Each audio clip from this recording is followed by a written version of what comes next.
At ang kahalagahan po ng authentication card, kahit na mawala po ang iyong alahas, halimbawa, nawala yung singsing mo, sino mang makapulot nito, pwede mo po siyang bawiin. Dahil kumbaga man sa sasakyan, nasa sayo ang ORCR. Kumbaga man sa lupa, nasa sayo po ang titulo. Dahil nandyan po ang description ng lahat ng iyong pagkakilanlan sa iyong alahas. Lamang ang may alam.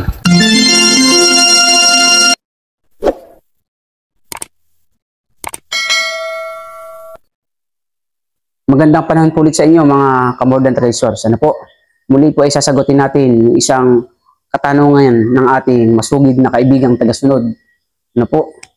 Ang tanong po niya ito, Sir, meron po bang gumagawa ng authentication card ng white gold set? Sana po ay masagot ninyo.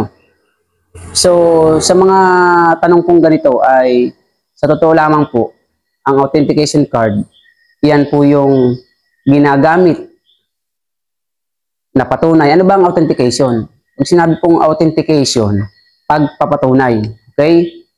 Kalimitan pong ginagamit ang authentication card kapag bumibili ka po ng mga luxury jewelry. Tulad po ng bumili ka ng white gold na may nakasetting na diamond sa mga kilalang malalaking tindahan ng alahas. Meron po yung authentication card. Bakit?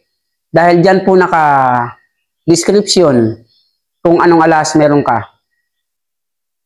Dyan po nakasulat kung white gold, 14K, ilang pirasong diamond, ilang karat ng diamond, ano po, ano ang sukat ng iyong singsing.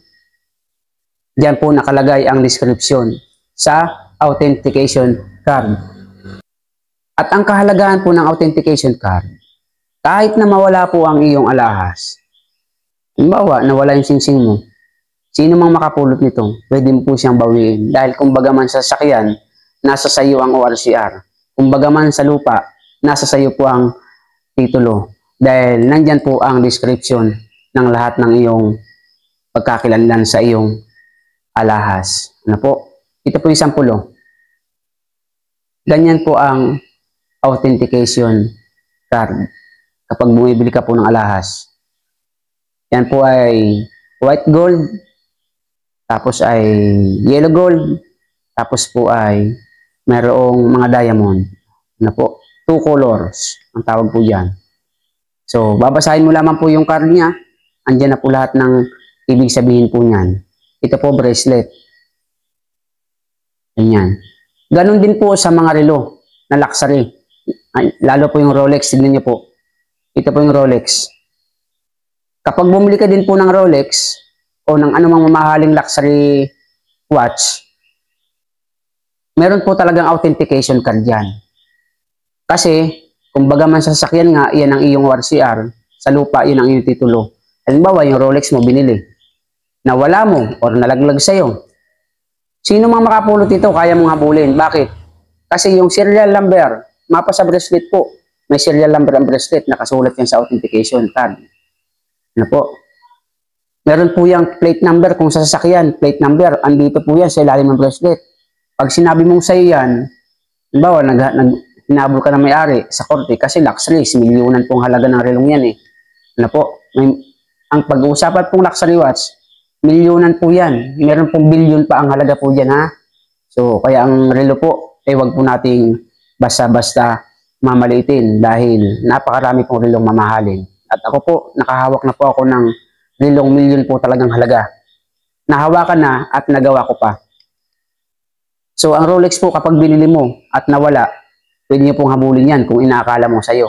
Pakikita mo lamang po yung iyong authentication card. Kung sa korte kayo nagharap, bubuksan po yan. Siyempre, kukuha ang korte kukuha ang judge ng magaling na relohero. Bubuksan po yan. So, pag nakita po yung iyong serial number ng relo ay tumama sa authentication card mo. Serial number ng bracelet mo, tumama sa authentication card mo. Lahat po ng description, sasabihin dyan. Halimbawa, ang relo mong Rolex ay gold, nakalagay dyan. Rolex solid gold. Ano po? Nakalagay dyan. So, gold yung housing. Tapos yung mukha niya, yung dial, kung may diamond, nakalagay din po yan. 12 pieces of diamond. Kasi 1, 2, 3, 4, 5, 6, 7, 8, 9, 10, 11, 12. Nakalagay din po dyan. Tapos yung salamin niya kung sapphire glass. Ano po? Lahat po ng description ng iyong relo, luxury watch o luxury jewelries ay nakalagay po sa iyong authentication card. Kaya po napakahalaga po ng isang authentication card. At alam niyo po ba, kapag ibebenta mo ang iyong alahas na mahalin, kapag may authentication card ka po, mabebenta mo pa ng mas mahal. Ganun din po sa relo, mas maibebenta mo po ng mas mahal pag may authentication card. Pero pag wala, para ka lamang po nagbebenta ng kotse na wala pong ORCR, iba po ang presyo kapag kumpleto po ng papel. Di po ba? So, ang katanungan po niya ng ating kaibigan ay, meron daw po bang gumagawa ng authentication card? Ay, napakarami po. Napakarami pong gumagawa ng authentication card. Ang tanong ay, alam ko ba kung nasaan?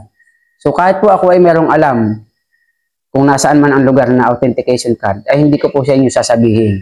Bakit? Kasi hindi ko po trabaho yung magpa-authenticate ng mga luxury watch. Hindi ko po sila kilala, hindi ko po sila kabisado. Baka pag binigay ko po ang lugar sa iyo, pinuntahan mo, at ikaw ay napahamak sa lugar na yun, hindi po natin alam panahon, baka ako pa masisimot, mapagkamalan mo ako ay kasabwat. Ano po?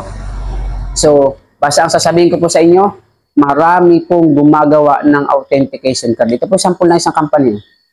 Bahala na po kayong humanap kung nasaan yan. Pero hindi ko po sasabihin yung iba kong alam. Dahil pag hindi ko po kabisado, hindi ko po sa inyo ituturo. Mahirap na po magkamali para kang driver ng bus. Sa'yo nakasalalay ang buhay na nakasakay. Sa isang vlogger, sa'yo nakasalalay ang buhay, ang kaalaman ng mga nanonood. Kaya kapag isang vlogger ng alas ay puro vlog lang ng vlog, video lang ng video, lahat ng comment na tanong ay hindi naman masagot, hindi po talaga yan lehitimong alahero. Vlogger lang po lamang yan. Kaya po, inuulit ko po sa inyo, sa katanungan ng ating kaibigan, nawain na sagot ko, marami pong gumagawa ng authentication card. Ngayon, total, tayo naman ay nasa social media.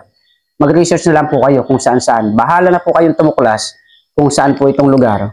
Ngunit ang sasabihin ko lamang sa inyo ay napakarami pong gumagawa ng authentication card. Ito na nga po yung sample. Yan. So marami pong salamat. See you in the next video again. God bless po. Lamang ang may alam.